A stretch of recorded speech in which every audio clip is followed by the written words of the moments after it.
Yes.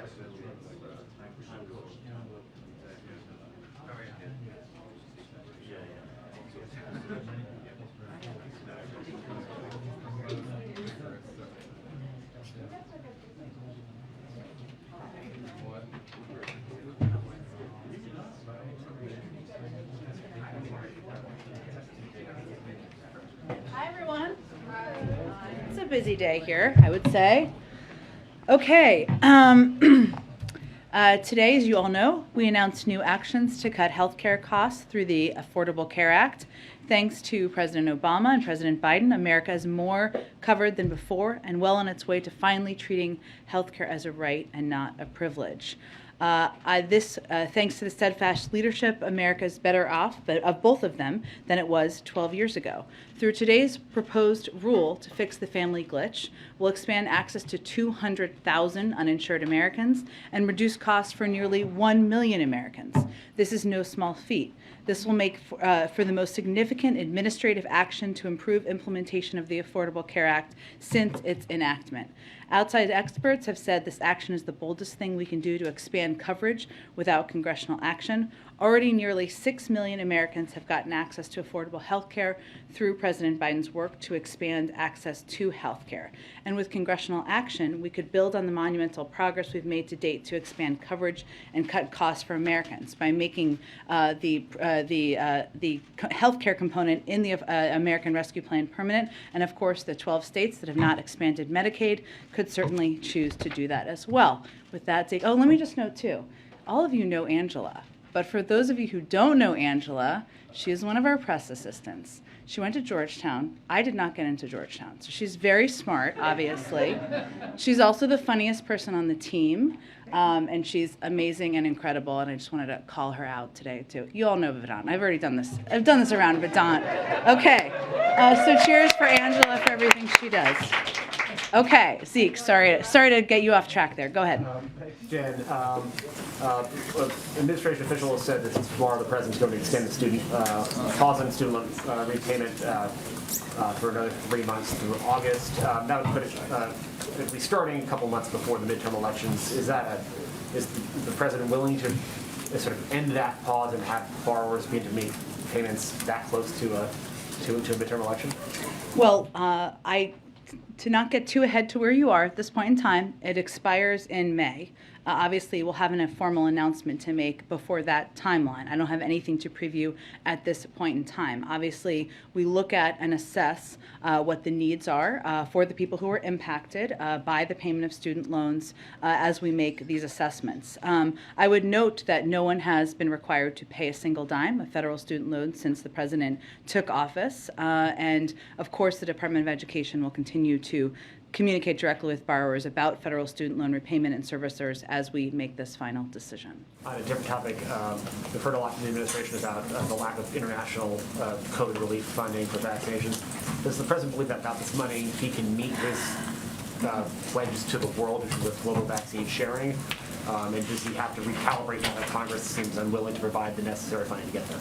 Well, no, we can't meet our commitments and cannot continue to be the arsenal of vaccines to the global community. Without global funding, USAID won't have resources to get more shots in arms. We'll be forced to scale back our work providing oxygen and antiviral pills, and we will lack the funding to provide rapid testing to countries in need. It's not just about vaccine doses, of course. I know that's kind of the question you asked. It's also about providing the know-how and the individuals and at times the training to be able to get shots in arms, and those are programs that we fund through our global efforts as well, and we need that funding in order to continue these programs. And just lastly, for me, General Milley had some pretty sobering testimony on the Hill today regarding the state of the world and sort of a grim outlook. The potential for significant international conflict is increasing, not decreasing. Is that an assessment the president shares? And is that sort of the assessment of the U.S. government that sort of the state of the world right now is darker than it was when the president took office? Well, certainly the General Milley speaks for the assessment of the U.S. military, and I think that's what he was testifying on, and he speaks on behalf of the administration. Go ahead. General Milley also said that he thinks the war in Ukraine will be measured in years, that this will be a long, protracted conflict. Can you clarify, do you mean that the ground war will be lasting years? And is the U.S. committed to aiding Ukraine for as long as this drags on? Well, we're certainly committed to continuing our historic support of Ukraine, whether that is military assistance, humanitarian assistance, economic assistance. Without further parsing General Milley's words, and certainly I would point you to the Department of Defense and to him directly, I think we also understand that the recovery from this war, the rebuilding in Ukraine, people who have lost their homes, communities that have been destroyed, is going to take some time, and the United States will certainly continue to be a part of that. And President Zelensky today effectively asked, what's the point of the UN Security Council if they can't find a way to hold Russia accountable given Russia's veto power? He suggested the council was powerless and outdated. Does he have a point, and does the White House think the Security Council needs to be reformed? And is that even possible? Well, I think he's certainly referring to, obviously he can speak for himself, but his frustration, which we share, that Russia is a permanent member of the UN Security Council. We don't see that changing. And so what our objective is at this point in time is on a couple of fronts. One is to continue to provide a range of security assistance to Ukraine, directly to Ukraine, to the military that is serving boldly and bravely on their behalf. I can provide you a little bit of an update on that, in addition to the deliveries of the $200 million package announced on March 12th, which are almost complete, deliveries of the $800 million package that the President announced on March 16th are actively occurring, and obviously the Department of Defense has also announced a range of equipment that is being provided. I'd also note that there are a range of mechanisms as it relates to accountability, and that relates to the President's strong statements about his view and belief that Russia and President Putin are guilty of war crimes and obviously the atrocities that have taken place. And they are not necessarily through the UN mechanisms. And there are obviously challenges to that given Russia is a permanent member. But there are ample examples in the past of other international bodies, and we will continue to support those efforts as well. I just want more. The sanctions that are coming tomorrow being announced by the U.S. and European partners are expected to in part target Russian government officials and their family members. Is this also expected to include Putin's daughters? I don't have more specifics to detail or preview for you at this point in time. It is expected, or you can expect, I should say, as many of you have reported, that they will target Russian government officials, their family members, Russian-owned financial institutions, also state-owned enterprises. It's a part of the continuation of our efforts to put consequences in place, hold Russian officials accountable. And again, those announcements will be made tomorrow. Go ahead. Thanks, Jen. Secretary of State Blinken earlier today said that the killings in Bucha are not a random act by a rogue unit, but that it is a deliberate campaign by Russia to commit these atrocities. But he did not offer any evidence the U.S. has to back up this claim. I'm wondering if the White House can share any evidence to that effect. Well, I think what the Secretary was referring to is the fact that we have predicted and laid out very clearly the intention of President Putin and the Russian military to commit atrocities. That's what they have done. We have seen with our own eyes what they have done. That is consistent with, but a little different from a question about a process, which is a process that would take place through an international mechanism to have a review or have an investigation into war crimes. That is a process that we would certainly be supporting in a range of ways. But what he was speaking to is the fact that we had predicted it. What we predicted has unfortunately happened, and we've only seen potentially the tip of the iceberg because of where we have had access to. We have not have access to an expanse of the country where they have likely also committed atrocities. Thank you. And one quickly on sanctions. We've sort of increasingly seen evidence that Russia is turning to China to circumvent Western sanctions. We just had a report that Reuters did today about Russia turning to China for microchips. They have a payment card that they have now issued in conjunction with China's Union Pay, which is an alternative payment system, as you're aware. And I'm wondering if what is going to be announced tomorrow will, have anything to do with making China comply with Western sanctions. I mean, if you can speak to that. That continues to be not just our expectation, but what we've conveyed directly. But these sanctions are related to Russia. Go ahead. First, on sanctions, last night the Treasury Department shifted their general licenses a little bit in terms of payments from foreign reserves in U.S. institutions. Is it fair to say that the goal right now is to have a sovereign default with Russia in terms of how you want to impose costs? The goal is to force them to make a choice. So Russia does not have unlimited resources, especially now, given the crippling sanctions we've put in place. And they are going to be forced to choose between draining remaining valuable dollar reserves or new revenue coming in or default. Part of our objective here, the biggest part of our objective here, is to deplete the resources that Putin has to continue his war against Ukraine, and obviously causing more uncertainty, and challenges to their financial system is a part of that, but it is forcing them to choose those options and to also deplete the resources, making it more difficult for him to continue to fight the war. Longer term, Jake yesterday said something along the lines of this is not the time for complacency. I understand the alliance that's been put together over the last 6 months doesn't have a lot of precedent, but how real is the concern that if this is protracted, if this is months, not weeks, that fractures could end up coming to pass in the alliance you guys have put together? We have been very clear-eyed about that possibility from the beginning, which is why there has been so much effort on the diplomatic front to work at it, including obviously the president's trip to Europe. Secretary Blinken is on his way, or maybe he's there now in Europe. There are calls that happen every single day through nearly every national security official to continue to work towards that coordinated unity that has been so effective to date.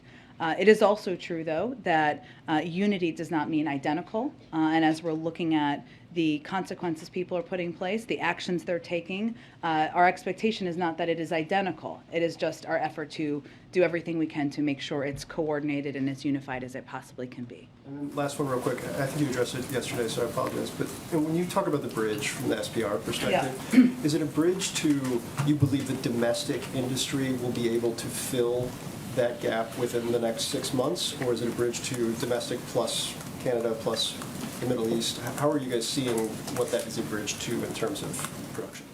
A combination, I would say, Phil. As you know, the oil market is a global market, and we certainly understand and have seen that obviously the actions of President Putin has led to an increase in gas prices, not just here in the United States, but in other countries in the world. We also know that as other countries make decisions about energy sanctions, that could have an impact on the amount of supply in the marketplace. So we are taking steps that obviously a historic release from the Strategic Petroleum Reserve over the next 6 months to hopefully give a bridge to increased domestic production, to your point, which we know could take a little bit of time. But also during that time, we're also working with other countries around the world. You saw the announcement many of them made last week about their increased releases, but also to see what they can do to increase their supply into the marketplace as we're filling that gap. Go ahead, Weijia. Jen. Today, Secretary Blinken also said that the U.S. was continuing to gather evidence and will continue to support Ukraine, the UN Human Rights Council, as it relates to a possible war crime trial. I know yesterday Jake said the U.S. was looking at a variety of mechanisms, but since the U.S. is not party to the ICC, other than a supportive role, what can it do to facilitate a trial? Well, let me give you an update on where we are, and I would also let me first point to the fact that historically we have provided evidence to the ICC even though we are not a party member. So if you look back in 2004, the State Department collected evidence indicating that the Sudanese military and militias were committing specific acts of violence against members of non-Arab groups in Darfur, and the Secretary of State at the time, Colin Powell, determined that what was happening was a genocide, and we worked with the ICC and the UN Security Council to hold accountable. So I would just note there is historic reference. Now, also, as you're thinking about the timeline of this, the historic reference for that is also important because that was 2004, and it is just starting now. So it takes time. Now, it doesn't always take that amount of time, but just, as you're looking at the history here. But right now, there are a number of efforts already underway to hold any Russians accountable for atrocities and war crimes. Over the past few weeks, we established investigations through the UN Human Rights Council and the OSCE of possible violations by Russia. We're also supporting the work of the War Crimes Unit under the Office of the Ukrainian Prosecutor General and a team of international prosecutors who are working with them, and also supporting Ukraine's authorities and civil society organizations who are working on the ground to document atrocity crimes for prosecution prosecution. And we also welcome the investigation opened by the ICC prosecutor, in particular his focus on preserving evidence of possible atrocity crimes. And as you noted, Jake outlined the specific ways that we can help in those efforts, including through intelligence sources and gathering and sharing that with our partners, including helping Ukrainians and what they're doing on the ground to develop their case. Third is working through international organizations. And the fourth, as he noted yesterday, is all of you and the range of important reporting and sharing of images and information gathering that's happening out there. But those are the different options and different mechanisms we're working through now, but it has not yet been determined what the international mechanism is. And you mentioned that's going to take a lot of time. It seems that you've also indicated that every sanctions package is not meant to be an on and off switch to stop Putin, that will also take time. Is there anything that can be done to stop Putin now, in the immediate? I would say first on sanctions, we have a couple of objectives. One of them is to put consequences in place, put a marker down and make very clear it's absolutely unacceptable, horrific, and there should be consequences. The second is to make it more difficult to fund the ongoing war. And that is a very important component. And the question Phil asked earlier about the bond payments and the bond payment that is due is an example of that. And the mechanisms we have through our economic resources to do exactly that. And the third is to make clear and make it evident to President Putin and Russian leadership and the world that he is a pariah and now is and will be held accountable and treated in that way on the global stage. But what we feel is the most effective thing we can do now, in addition to that, is to continue to provide military assistance, security assistance, equipment on the ground. I would note again, the Department of Defense announced a series of additional military pieces of equipment that they had not previously delivered, that they were delivering to the ground. And we are focusing that effort on ensuring it is equipment that the Ukrainians are trained on and that they have already been using effectively in this war to fight the Russians. Go ahead. And just to follow up on Weij's question, you guys are adding more sanctions, saying that the sanctions are going to take time to have an impact. How much time do you guys think that these innocent Ukrainians have? Well, I think what's important to note here is sanctions are just one component of the tools that we have at our disposal. What we are doing, and we're already seeing effectively happen, is the financial system in Russia is near the brink of collapse. I mean, they're projecting 15% inflation, a contraction of 15% in their economy. Private sector businesses are pulling out of the country. It is more and more difficult for President Putin to fund this war every single day. That has an impact. But what we're also doing is providing a historic amount of military and security assistance, which is what they've been using effectively over the last few weeks to fight this war and push back the Russians. But do you guys assess that anything you've done so far has prevented a war crime from happening? Well, Peter, I would say that everything we're doing to date is to support the Ukrainians in this war and in this effort. And that is something the president's proud of, we are proud of, including rallying and leading the global community in standing up against Russia. Okay, on another topic, a lot of stories about Hunter Biden surfacing this week. So to ensure the independence of the investigation, would the president support the appointment of a special counsel? Well, first, the president has never had a conversation with the Department of Justice about any investigations into any member of his family. He said that during the campaign, and he will continue to abide by that. So I'd point you to the Department of Justice for any additional steps they would take. They would make those decisions independently. Is there any concern that they're not going to be necessarily seen as being able to make the decisions independently if the White House Chief of Staff is out saying that the president is confident his son did not break the law? Well, that's something the president has said, and certainly we would echo. But in the same answer to that question, Peter, during an interview this week on ABC, Ron Klain also said the Justice Department is independent and they will make their own decisions. And the president has said that he never spoke to his son about his overseas business dealings. Is that still the case? Yes. Go ahead. So tomorrow the White House is going to announce new sanctions. The administration will new sanctions on Russia in some form. Should we view those sanctions as a response to Bucha, or how should we view those when they're announced?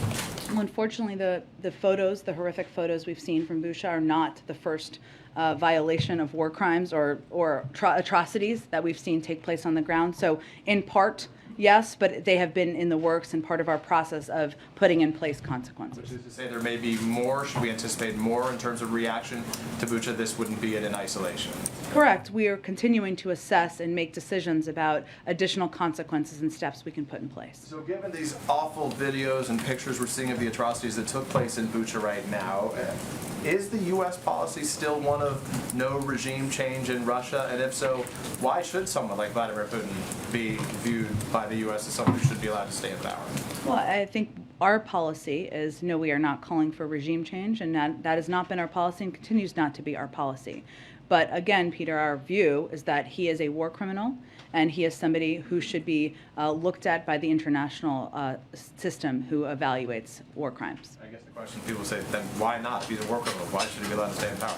Well, our policy is not to call for regime change. We're not calling for regime change. But again, he is somebody who's committed atrocities against the people in his country. He's a pariah in the world, and every step we've taken has made that clear to the global community. Very quickly, can you pull back the curtain on what happened upstairs when we weren't watching between the former president and the current president over lunch? Did they talk about Putin, Ukraine? Did they do a tour of the residence? What can you tell us about their time together? You know, I haven't had a chance to download yet with the president. I did see former president briefly, but his schedule's a little lighter than the current president's these days. I do know that they had a great, expansive conversation. I haven't downloaded on the specifics of it yet. I'm not sure I'll be able to share those with all of you. They did go take a look at the Oval Office and take a walk around, and I know they enjoyed spending time together. Just to put a finer point on some of the questions you've so far been asked, why shouldn't the images of the atrocities from Bucha compel a worldwide, unified, coalition kinetic response? You mean a military war? Tell me more about what you mean. Sure, a military response led by the United States and the international partners. As in bringing military troops on the ground from the United States and NATO. Well, the president has described outrageous things. You've called them atrocities. You've said perhaps we should brace ourselves for worse. Why not? I think what the president's objective is and his responsibility is to make decisions that are in the interest of the United States and the national security of the United States and the American people. And that is not to go to war with Russia. It is to do everything in our power to hold them accountable, to support efforts through international systems to do exactly that, and to provide military assistance, security assistance, and support to the Ukrainian people and the Ukrainian government. That's exactly what we're doing. But it is not in our interests or in the interest of the American people for us to be in a war with Russia. Go ahead. To follow up on Phil's question on the Russian sovereign debt, does the White House have any sense of timing on when Russia might default? I don't have an assessment of that. I will be looking forward to reading Bloomberg's assessment of that, but I don't have an assessment of that from here. It depends in part on what decisions they make. On what decisions Russia make? Okay. And then on the Federal Reserve search, Yeah. is the White House still searching for a nominee to replace Sarah Bloom Raskin? And when are you expecting to make an announcement on that nomination? My understanding of the process is it's ongoing. I don't have an update on the timeline of when that would be concluded. Sure, go ahead. Question on sanctions, the Sure. new ones that you're going to announce Yeah. this week. Is there anything you can tell us about them? And just to follow up, if China and Brazil and India and the Middle East are not participating, how effective can they be? Well, tomorrow what we're going to announce is what I can tell you, and it may not be fully satisfying, but let me do my best. In coordination with the G7 and the EU, an additional sweeping package of sanctions measures that will impose costs on Russia, send it further down the road of economic, financial, and technological isolation. This will include a ban on all new investment in Russia, and increased sanctions on financial institutions and state-owned enterprises in Russia, and sanctions on Russian government officials and their family members. These measures will degrade key instruments of Russian state power, impose acute and immediate economic harm on Russia, and hold accountable the Russian kleptocracy that funds and supports Putin's war. So this is going to be done in coordination with others, and the steps will be targeting, as I just noted, obviously family members, Russian government officials, and other state-owned enterprises and financial institutions. Some pretty big economies that are not participating. Again, I think what we're doing is we're working to rally the world and taking steps to hold Russia accountable. It does not mean they're identical. It doesn't mean they'll all happen on the exact same timeline, but that is what we're continuing to work to do from here. About the countries that are absolutely not participating in sanctions like China and Brazil and India. I understand what you're asking. What I'm conveying is that we are also coordinating with the G7 and the EU, which is about 50% of the global economy, which is still a significant unified entity in holding Russia accountable. And in our conversations, obviously, we had our Deputy National Security Advisor traveled to India recently to convey the implementation of our own sanctions, and our expectation is not only that other countries will abide by, but that they will also be a constructive part of holding Russia accountable. Go ahead. Thank you so much. Just a question to see if you have any reaction to Viktor Orban's victory and what kind of message that may send to allies in Europe. Let me check with our national security team. I'm sure we can get you a direct reaction to it. And then I just wanted to ask on COVID, if the president is seeing any sort of having any new restrictions, or if there are any new procedures that are in place, just given there have been a number of staff at the White House who have COVID, there have been a number of reporters who have COVID, many of them were mixing this weekend at a dinner. Which she did not attend, but she did not attend. But is there any sort of additional heightened concern just given this moment and the fact that a lot of people in this town seem to be getting it? Well, we know that BA2, which is the dominant variant, is a very transmissible variant, and so we've obviously been watching that closely.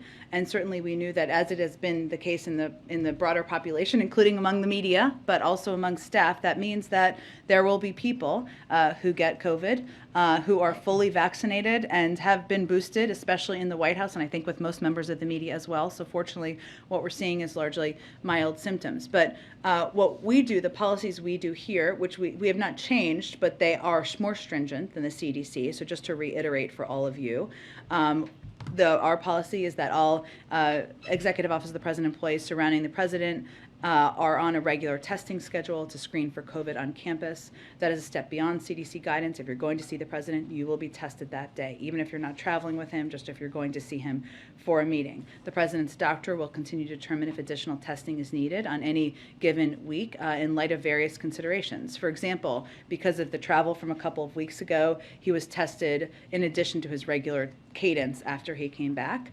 And importantly, as I noted, everyone going to a meeting with one of any of the four principals is obviously tested. In addition, for those employees who test positive, and I can confirm this 2 times over, they are required to isolate in alignment with CDC guidance, must test negative before returning to work. That's a step beyond what CDC recommends, and if they test negative under 10 days, they are required to wear a mask for that period of time as well. And meetings with the President are often socially distanced in many circumstances as an additional precaution, even as people are tested. So there are a range of steps. My point is, I'm sorry, that was a lot of a list, but is that we take a range of steps. We have been taking a range of steps that are meant to put an extra layer on in protecting the four principles, and given it is the White House. Is there any thought to having the President take any medication prophylactically in case that he is in contact with some of COVID? Not that I'm aware of. I don't even know what that would be, but not that I am aware of. There are medications. He obviously he relies on the advice of his doctor, but not that I'm aware of. Go ahead. Yeah, thanks, Jen. Senators Romney and Murkowski yesterday announced their support or plans to vote to confirm Judge Jackson later this week or perhaps next week. Hopefully this week, because they're going on recess. Yeah. Good point. Or don't tell senators you said that. No, that was a mix-up right there. But what is your reaction to what you heard from Senators Romney and Murkowski there? And it looks likely that she will get 3 Republican votes in support. Is the White House believe that that's a strong showing of bipartisan support for her? Or, the fact that 47 Republicans appear likely to vote against her, are you displeased with the lack of support of Republicans? Well, I would note first that even for a number of senators who decided not to support her, and there's quite a good little video the Daily Show may or may not have done on this, all of them talked about her impeccable credentials, her qualifications, what an incredibly inspiring story she has, and how qualified she is for the job. I would say we've believed from the beginning that her record, her impeccable credentials warranted bipartisan support. And that is exactly what she is going to get in her confirmation, thanks to those individuals and one more that had previously announced their support. So we're certainly encouraged by that. We're looking forward to seeing her confirmed and, of course, celebrating her confirmation to the Supreme Court. Go ahead. Thanks, Jen. The CDC director announced that she's going to be doing a review of the agency and a revamp after they see what has worked and what hasn't worked. Is there something specific that the CDC has been doing wrong or some area where it's been falling short that's prompted this need to have such an intense review right now? Sure. Well, let me first say this is a CDC-driven decision, and they'd have more specifics. But what I would say is that if you look back to the last year plus, never in its 75-year history has the CDC had to make decisions so quickly based on limited real-time and evolving science. And yesterday what the CDC director did is rightfully announced plans to initiate a review of the agency with the objective of strengthening, transforming, and modernizing CDC systems and processes around developing and deploying its science. I mean, look at what they've done over the last year. Does it mean everything has been perfect? They would say no. You have to look at how it's done, assess that, and take a look at how you're going to improve things, anything you need to moving forward. It's not uncommon for a CDC director to take a careful look at the agency and assess if it's positioned to meet current public health needs and recommend improvements to systems, processes, and structures. And while this is something that is being done independent of the White House, we certainly support all government working to improve systems and make things better. Independent, and you said it was a CDC-driven decision, so this call for the review did not come from the White House? No, it was CDC-driven and one, and certainly one we support, but the process will be led by the CDC. Go ahead. Jen, Senate Republicans are calling for an amendment on Title 42 to be attached to the COVID relief funding bill. I just wanted to get the White House reaction to that, but then also what kind of effects are you guys worried about if this funding measure gets delayed or doesn't pass? Well, I think my colleague, I don't know, he seems senior to me, Jeff Zients said this. What he said in response to this question is that decisions on Title 42 should remain independent of the urgently needed funding for COVID aid. I mean, this is a decision made by the CDC. It's a public health decision. It's not one that should be wrapped up, of course, in politics. And the decisions made by the CDC is where it should belong as it relates to Title 42. I would note on your earlier question, the impact of not getting this aid would be significant. Right now, these additional resources are urgently needed for our domestic response, including, just to give you a sense of some examples of how it would be used, booster shots for the general population, monoclonal antibodies and Evusheld for the immunocompromised, maintaining our testing capacity. These are all components that are vital to our continued fight against the pandemic. And these are efforts that shouldn't be political. They shouldn't be controversial. We're all, certainly COVID-19 doesn't look at your party affiliation before it decides to inflict you with the virus. And so they're vital. We need this funding, and we'll have to stop, as I've noted in here before, a number of these important programs if we don't get the funding. Go ahead. Thank you, Jim. I'm trying to understand how you see this horrible news coming out of Ukraine with these massacres.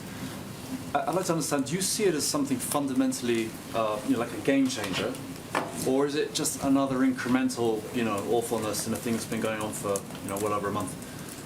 And if it is something fundamentally different, these people with their hands tied and thrown into pits and cellars and whatever, does that mean that we can expect to be hearing a fundamentally different response? Because that's also incremental. Well, I would say first that there's nothing normal, there's nothing acceptable, there's nothing that shouldn't shake people to their core about the photos they're seeing of what is happening on the ground, or what has happened, I should say, on the ground. And what the president has said and been unquestionable about is that these are war crimes, a violation of the law of war. And his view, and I talked to him about this as recently as this morning, is that we need to put down a marker for history. That's why he has been so outspoken about this and made clear that accountability is critically important when you see the horror that we're seeing on the ground, the targeting of hospitals, of civilians, of, as you noted, the binding and killing of innocent people in Bucha, where we're seeing the photos. We have also already seen evidence of war crimes before these photos, and a lot of the measures that we're putting in place, whether it is supporting international efforts to work towards gathering data and information through a range of mechanisms, or it is continuing to provide additional security assistance or humanitarian assistance, are in response to the atrocities and the horrors we're seeing on the ground. Go ahead. Yeah, I wanted to ask you about El Salvador, about the state of exception that has been imposed in El Salvador. This state suspends constitutional guarantees such as the right to assemble and also basic procedural rights for the Salvadoran people. Is the U.S. concerned about the impact of this measure? So I would say, can you ask your question one more time? I wanted to make sure I had the right information. Of course. Yes, go ahead. It's about the state of exception that was imposed in El Salvador, which suspends constitutional guarantees such as the right to assemble and also basic procedural rights for the Salvadoran people. Wanted to see if the U.S. was concerned about this. Let me check with our national security team and get more details for you, and we will get you a more comprehensive comment after the briefing. Go ahead. Thanks, Jen. I have a few for you. Start with the Supreme Court vote that took place yesterday. Is the president disappointed in particular that Senator Lindsey Graham, who had voted for Judge Jackson before, opted to vote against her yesterday? The president is looking forward to Judge Jackson getting confirmed, and I would say, as I said, echo what I said yesterday, which is this is a question best posed to Senator Lindsey Graham. What exactly has changed since he voted to support her just recently, relatively recently? She has the exact same credentials, exact same qualifications. So no, I wouldn't say the president's spending a lot of time thinking about it, but I would say it's a good question to pose to Senator Graham. I won't get into all of the president's polling, but I did want to ask you if you see the expected confirmation of Judge Jackson as a turning point in his presidency. I would say, without getting into the politics of it, the president committed to nominate a African-American woman to serve on the Supreme Court if there was an opening. We are on the verge of that woman getting confirmed to the Supreme Court. This is a moment, even with everything going on in the world, to celebrate history, to celebrate this incredible woman who has impeccable credentials, who is about to serve on the Supreme Court. And so certainly we're going to take a moment to appreciate that and value that. And I think a lot of people in this country will too. I can't make a prediction on what that will mean for polls, and it's really not about that for us. Jen, former President Obama did seem to get into the politics of it today when he was talking about his own re-election battle and seemed to be delivering somewhat of a pep talk for Democrats facing potentially tough re-election battles in the midterms this year. Is that a message that the White House wanted him to come here and deliver today? Well, having worked for the former president for some time and the newer president for some time as well, here's what I heard him talking about. The fact that in Washington, when you're pushing for getting the right thing done, and he was talking about the Affordable Care Act, it means sometimes overcoming skepticism, Republican obstruction, even division within your own party, political challenges, countless headlines saying your agenda is dead, and still fighting to get it done. Sounds pretty similar to what we're working on today. That's not about the midterms. That's about why you're in government and making government work for people, and why it's important to continue to do, even when everybody says it's not possible. And that was the message I think he was delivering today. Go ahead. Thank you, Jen. I have two questions on Ukraine. Prime Minister Justin Trudeau said last week that he does not want President Putin to attend the G20 meetings, and he has reached out to Indonesian President Joko Widodo, who is the host of this year's meetings. So does President Biden have plans to also do the same, to reach out personally to the Indonesian president? And can you just share anything on the diplomatic front in terms of trying to get Russia out of the G20 meetings or get Ukraine in as an observer? Sure. I don't have any update on that. I'm happy to see if we have any update from our front. And then just a follow-up on a different note on Ukraine. China today urged the UN Security Council to verify and not to resort to unfounded conclusions on Bucha. And meanwhile, Chinese media is also repeating Russia's narrative that what's happened in Bucha is fake news. Can we get a White House reaction on that? I would just say if you're repeating the propaganda of the Russian government and President Putin, you're on the wrong side of history. Thank you, Jen. Last week, a senior Treasury official briefed that the sanctions on Russia were originally intended to deter, but now the point of the sanctions is intended to debilitate and impair the war effort. Can you elaborate any change in messaging around the sanctions and their intended purpose and how that's changed? Sure. Well, look, I think the way we always saw it from the beginning is that the threat of sanctions, your hope is that there is a deterrence effect. That has been played out in history, that there has been a deterrence effect at times.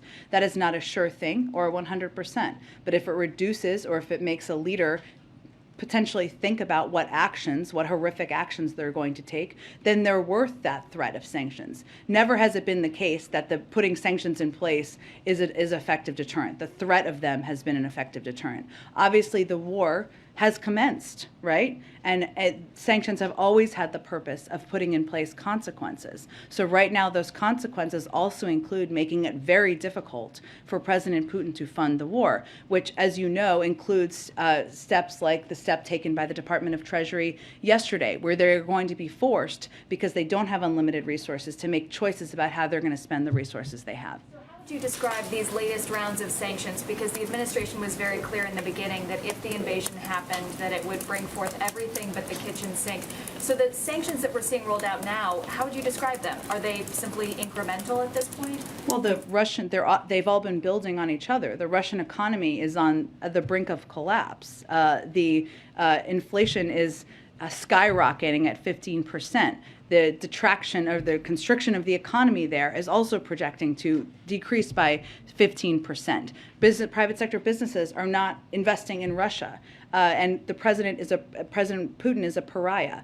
This has all been the result of a coordinated global effort to put in place economic and financial consequences that are having an incredible effect. In addition, we have made it much more difficult because of export controls and other limitations on the type of materials that President Putin and the Russians can purchase to build the technological systems and capacities to fight wars in addition to funding wars. And those are all components that have been the result of the efforts to date. Go ahead. And I wanted to ask about your long COVID announcement earlier today. The criticism that's come from lawmakers has been that it's going to take a long time to collect data and studies on long COVID. Can you talk about how this memo helps people that are living with that now? I think this is an effort to acknowledge that this is something that many people in this country are suffering from and dealing with. And unfortunately, science moves at the pace of science, and it is acknowledgement of that and a commitment by the U.S. government to take steps to look at it more closely and see what more we can do to help address it and help people who have been suffering. Go ahead. I also wanted to ask about refugees. Yep. I had asked yesterday about the 100,000 number. You were talking about how the administration's response has been geared toward refugees staying in nearby countries. Can you talk about, though, how you got to that 100,000 number? Does that have anything to do with the capacity of the U.S. government to take in people that are... It's not exactly what I said yesterday, but what I said was there is an ongoing policy process that hopefully will be concluded soon, and we'll have more to share with all of you soon about the prioritization and how the process will work for these Ukrainian refugees who will be eligible. In terms of the number, this is an effort by the President and the United States to welcome through an expedited process and a different process that we'll have more details on soon, Ukrainian refugees into the United States, even as we know factually that the vast majority of them will want to and have expressed an interest in staying in countries nearby. So it is just an effort to make clear our willingness and openness to doing that. Go ahead. Thanks, Jen. Can you guys give us a sense of how President Biden will mark Judge Jackson's confirmation later this week? I expect we'll have more details in the coming 24 to 48 hours on that, but I don't have anything to preview at this point in time. There's momentum in the European Union to ban all natural gas coming from Europe. They're not taking that step, but there's momentum. The European Commission is changing regulations to accelerate approvals for their natural gas infrastructure. In the announcement in Brussels, the U.S. said they're going to keep the regulatory framework. So how is the U.S. going to continually support enough natural gas should Europe cut off the Russian flow in order to long-term to help our European neighbors? Well, there are steps we've already taken in preparation that we will build on, and we will continue to explore ways to ensure that European countries are not as reliant as they have been on Russia for natural gas and for a range of energy resources. One of the steps we've taken successfully, which we will continue to build on, is to tap into countries in Asia who have excess LNG capacity to provide that to Europe. That is something we've already done to date, and we will continue to explore. We've been working on this for months in anticipation of a potential shortage or potential needs in Europe. How about infrastructure projects in the U.S., though? to help expand them, facilitate them, go forward. Tell me more about what you mean exactly. I mean, Senator Capito. To increase capacity, LNG capacity? Yes. I can check with our team and see if there's anything to preview on that anymore. Go ahead, George. Yeah, there was a recent poll that showed more people think jobs were lost in the last year than think jobs were gained. Why is that, and is there anything that you can do to change that perception? Well, I saw that poll, or saw that data. What I can tell you, what we can do from here is share the facts. And I know all of you are working to share facts as well, even as you ask us tough questions and hold us accountable and to account as well. We know the fact is that the president created more jobs last year than any year in American history. That is a very simple fact that I probably cannot say enough from here, and our allies and partners cannot say enough out there in the country, and we will just have to continue to work at it. Why is the belief out there, though? I can't make a clear assessment of that, George. You know, I know that obviously people across the country, we know, and we see this in data and polling, are still feeling the impact of COVID. Their lives are not entirely back to normal. They're seeing some restrictions to their daily living, which is frustrating. Obviously, the impact of the cost of items, whether it's the price of gas, that has a range of factors that have led to it, specifically the invasion of Ukraine most recently. Those impact how people feel. We see that in consumer confidence. So I can't assess what is in the brain of every American, but I can tell you what the facts are and tell you that we also recognize that there are areas, including bringing down costs, we'll continue to work at it. Ebony, go ahead. Thank you.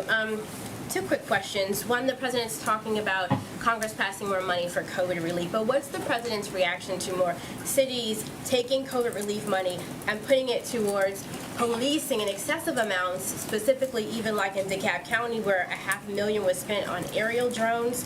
I mean, is the president thinking that's a bit of an abuse of funds? Is he okay with that kind of spending? I haven't seen that report. I'd have to look into that specifically more. I mean, there's state and local funding that has gone out through the American Rescue Plan where there is flexibility in there, including to support state and local governments. I don't know if that is what it is being used for, but I'm happy to check into the more specific reports. Yep. My last question. I wanted to ask this a couple of weeks ago, but I wanted to go back to Haiti very quickly to get the president's response. Patrol agents that were seen whipping Haitian migrants were not charged and held accountable for actions. Even the president early on talked about how it was outrageous. What's his reaction to that response and to those who saw this horrific video go viral and then at the end of the day, nothing happens, there's no accountability? Well, there was an investigation by the Department of Homeland Security, so I'd have you point you to them for any further comment on it. Go ahead. Thank you. 2 weeks ago, the president warned the American people and owners and operators of critical infrastructure that Russian cyber attacks were, quote, coming. And he urged those owners and operators to harden their cyber defenses. Is there any update, intelligence update that you can give to the American people and critical infrastructure operators about this pretty urgent warning that came recently? Well, I don't have any additional intelligence to update you on from here, but the reason we did that at the time is because there are steps we can take from the federal government, but there is also steps that private sector companies can and need to take in order to protect themselves. Those don't typically happen overnight, so we wanted to ensure they understood that these threats are real, that it was urgent that they take these steps, but I don't have anything in addition to predict about next steps or intelligence. Any work that the officials have done with these owners and operators that you can talk about? There is ongoing work that our cyber team has been doing from the beginning of the administration, working closely with the private sector. That's been a huge priority for the president, the recognition that it needs to be a partnership. And one of the reasons we go out publicly as we do is because even as and that was actually on the heels of when Ann Neuberger came here, it was on the heels of a briefing she had done with larger institutions to talk about this. We also recognize, though, that cyber attacks can impact smaller institutions, medium-sized institutions, and institutions that need to know that there are easy steps they can take to two-factor authentication, passwords, not clicking on mysterious links that can also help protect themselves. So that's why we went out publicly to spread the message broadly. Thank you so much, everyone.